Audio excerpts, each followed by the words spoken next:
అందరికీ నమస్కారం. లిక్కర్ స్కామ్లో రంగంలోకి ఈడి. So what? అయితే ఏంటి? ఏమైనా ఆశిస్తున్నారా? ఇంకేమైనా జరుగుతుందా? జరగరానిది ఏమైనా జరుగుతుందా? కొత్తగా ఏమైనా ఉంటుందా? అంటే సిబిఐ మీద, ఈడీ మీద, మన రాష్ట్రంలో ఉన్న ఆర్థిక నేరగాళ్ల మీద జరిగేటటువంటి కేసులలో ప్రజలకు నమ్మకం పోయింది. కొన్ని ఛానళ్ళు అయితే ఎంటర్ అయిన ఈడీ తాడేపల్లిని తాకిన వేడి, తాడేపల్లి ప్యాలెస్లో మొదలైన వణుకు, ఈ వణుకులు వేడులు తాడేపల్లి ప్యాలెస్కి ఏమైనా కొత్తనా?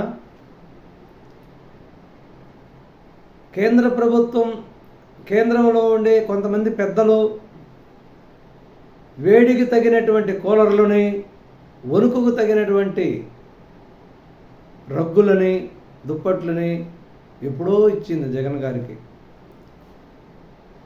మన రాష్ట్రంలో ఉన్నటువంటి కరుడుగట్టిన ఆర్థిక నేరస్తులు సిబిఐ కేసులకి, ఈడీ కేసులకి భయపడరు. భయపడే రోజులు పోయినవి.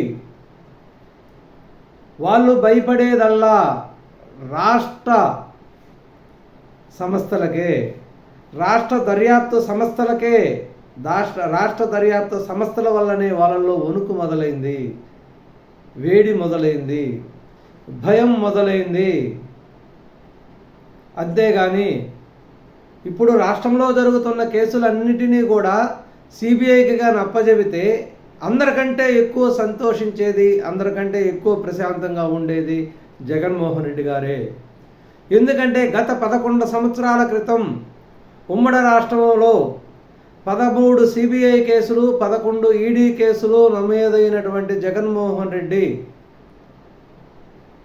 ఇవి నమోదై జైలు శిక్ష అనుభవించి వచ్చిన తర్వాత విభజిత ఆంధ్రప్రదేశ్ రాష్ట్రానికి ముఖ్యమంత్రి అయ్యాడు. విభజిత ఆంధ్రప్రదేశ్కు ముఖ్యమంత్రి అయిన తర్వాత, సరే జైలు నుంచి విడుదలై ముఖ్యమంత్రి అయిన తర్వాత ఆ భయం ఏమన్నా ఉందా? నేను జైలు శిక్ష కొంత అనుభవించవచ్చుననే భయం ఏమన్నా ఉందా? నా మీద కేసులు ఉన్నాయనే ఆలోచన ఏమన్నా ఉందా? ఇక మీదట బాగా ఉండాలి, ప్రజాసేవ చేయాలనే ఆలోచన ఏమైనా ఉందా? లేదు. అంతకంటే రెండంతలు ఆంధ్రప్రదేశ్ ప్రజల నుంచి కానీ, ఆంధ్రప్రదేశ్ వ్యవస్థల నుంచి కానీ, ఆంధ్రప్రదేశ్ ప్రభుత్వ సొమ్ముని దిగమింగటం జరిగింది. అందులో చాలా ఒకదాని ఒకటి బయటకు వస్తున్నాయి. అందులో అతిపెద్ద స్కామ్ లిక్కర్ స్కామ్. కాబట్టి ఈ లిక్కర్ స్కామ్ అనేది గత 1.5 నెల 2 నెలల నుంచి దర్యాప్తు చేస్తుంది ప్రభుత్వం ఏర్పరిచిన ప్రత్యేక సిట్ దర్యాప్తు బృందం. ఈ సిట్టు దర్యాప్తులో కళ్ళు బైర్లు గమ్మే విషయాలు బయటపడుతున్నాయి. 1000 కోట్లు దేశాలు దాటిపోయినట్టు తెలుస్తున్నది. లక్షల కోట్లు చేతులు మారినట్టు తెలుస్తున్నది. ఇక ఏవో వార్తలు వస్తున్నాయి. ఇతర దేశాల్లో బ్యాంకులు కూడా స్థాపించినారనే వార్తలు వస్తున్నాయి. పొరుగు రాష్ట్రాలలో కూడా అనేక ఈ లిక్కర్ స్కామ్ వల్ల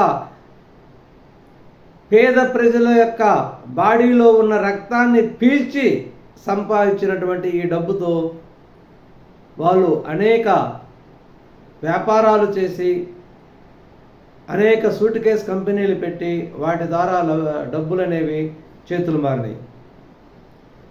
ఇప్పుడు 2 రోజుల ముందుగా ఈడీ మేల్కొని, అంటే దీనికంటే ముందు గత నెలలో జరిగిన పార్లమెంటు సమావేశాలలో తెలుగుదేశం పార్లమెంటరీ పార్టీ నాయకుడు నరసరావుపేట ఎంపీ శ్రీకృష్ణదేవరాయలు పార్లమెంట్లో ప్రసంగిస్తూ, ఢిల్లీ స్కామ్ ఏముంది, కేవలం 100 కోట్లు మాత్రమే, అంతకా 10 అంతల స్కామ్ అనేది ఆంధ్రప్రదేశ్లో జరిగింది, దాదాపు 3200 కోట్ల రూపాయల స్కామ్ అనేది ఆంధ్రప్రదేశ్లో జరిగింది.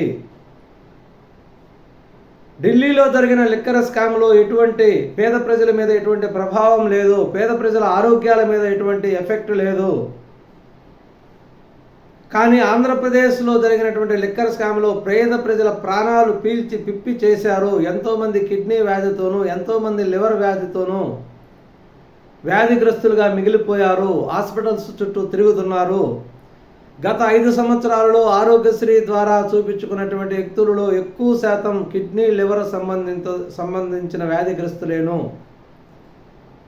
అని పార్లమెంట్లో అనర్గళంగా ప్రసంగించి హోంమంత్రి అమిత్ షా గారికి ఒక రిపోర్ట్ ఇవ్వడం కూడా జరిగింది. అది జరిగిన దాదాపు నెల రోజుల తర్వాత ఈరోజు ఈడీ ఆంధ్రప్రదేశ్ ప్రభుత్వం ఏర్పరిచిన సిట్ దర్యాప్తు సంస్థకి ఒక లెటర్ రాయటం జరిగింది.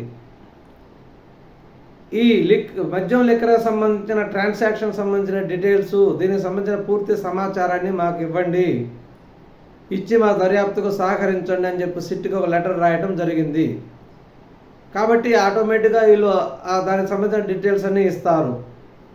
కానీ ఈ కేసు ముగింపు దశ వచ్చి ఛార్జీ షీటు వేసి ట్రయల్స్ అయ్యి నిందితులకు శిక్ష పడేదాకా ఈ కేసుని సిట్టు మాత్రమే దర్యాప్తు చేయాలి. ఎట్టి పరిస్థితుల్లో సిబిఐకి కేసును ఇవ్వకూడదనేది ఆంధ్రప్రదేశ్ ప్రజలు కోరుకుంటున్నారు. ఈడీ అంటే అది కేవలం ఆర్థిక మేనేజ్మెంటు, మనీ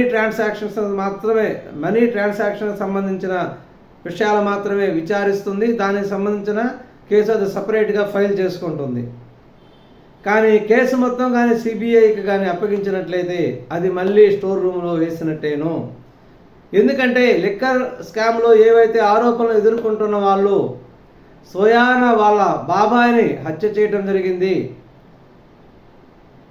6 సంవత్సరాల క్రితం హత్య చేసి అప్పుడు ముఖ్యమంత్రి చంద్రబాబు నాయుడు మీద ఈ హత్య కేసును నెట్టివేయడం జరిగింది. కానీ తదనంతర పరిణామాలలో అసలు విషయం తెలుసుకొని వైఎస్ వివేకానంద రెడ్డి కుమార్తె డాక్టర్ సునీత దీని మీద న్యాయ పోరాటం చేయటం వలన ఇది అనేక మలుపులు తిరిగి అవినాష్ రెడ్డి అరెస్టు దాకా వచ్చి ఆగిపోయింది. ఏం అరెస్టు చేయలేరా? పెద్దల ప్రమేయం లేకుండానే అరెస్టు ఆగిందా? ఎక్కడో పాకిస్తాన్లో ఉన్నటువంటి 9 ఉగ్రవాద సంస్థల యొక్క స్థావరాలను నేలకూల్చగలేంది కేవలం కడప జిల్లాలో ఉన్నటువంటి ఒక ఎంపీని హత్య కేసులో నిందితుడిని అరెస్టు చేయలేకపోయారు. మరి ఇది ఎవరు ప్రమేయం లేకుండానే ఆగిందా? పెద్దల ప్రమేయం లేకుండానే ఆగిందా? ఎట్టకేలకు గత 2-3 రోజుల ముందుగా ఓబులాపురం మైనింగ్ కేసులో గాలి జనార్దన్ రెడ్డికి 7 సంవత్సరాల శిక్ష వేయడం జరిగింది. ఎప్పుడైతే ఈ 7 సంవత్సరాలు శిక్ష పడిందో మళ్ళీ తిరిగి ప్రజల్లో కొంత ఎక్కడో ఒక ఆశ మొదలైంది. మన రాష్ట్రంలో ఉన్న ఆర్థిక నేరస్తులు కూడా శిక్ష పడుతుంది, ఎప్పుడు న్యాయాన్ని నమ్ముకోవచ్చు, కొంత టైం తీసుకున్నా కూడా న్యాయమే గెలుస్తుంది, న్యాయ సంస్థలు ఆర్థిక నేరస్తులను ఖచ్చితంగా శిక్షిస్తాయి, దీనికి కొంచెం టైం పడుతుంది మధ్యలో అనేక నాటకాలు కూడా జరుగుతూ ఉంటాయి. కాబట్టి ప్రజలకు మళ్ళీ న్యాయ వ్యవస్థ మీద ఆశలు చిగురించాయి. ఈ న్యాయ వ్యవస్థ నమ్మకాన్ని నిలబెట్టుకుంటూ ప్రజలకి మరింత నమ్మకం కలగజేసే విధంగా సుప్రీంకోర్టు ఆదేశానుసారం ఇక్కడ మన రాష్ట్రంలో ఉన్న ఆర్థిక నేరస్తుల మీద ఉన్న కూడా కేసుల్ని త్వరితగతిన విచారించి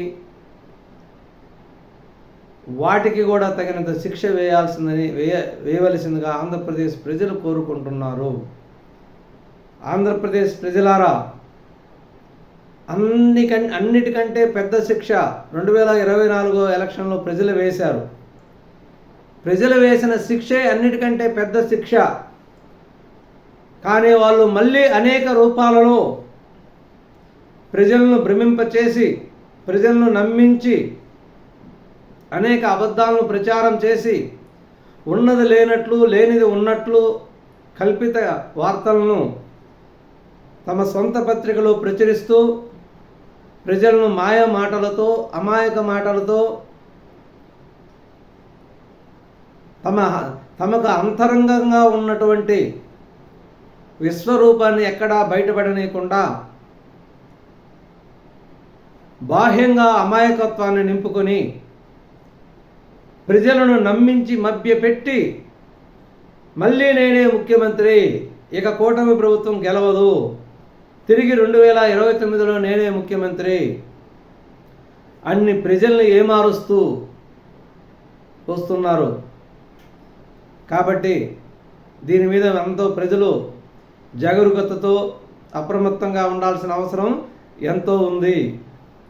ఈసారి ఏదైనా పొరపాటు జరిగితే ఇంకా ఆంధ్రప్రదేశ్ రాష్ట్రాన్ని ఎవ్వరూ కాపాడలేరు. కాబట్టి ప్రజలు కూడా అప్రమత్తతో ఉండాలి అని అందరినీ వేడుకుంటూ సెలవు చేసుకుంటున్నాను. ధన్యవాదాలు. నమస్కారం.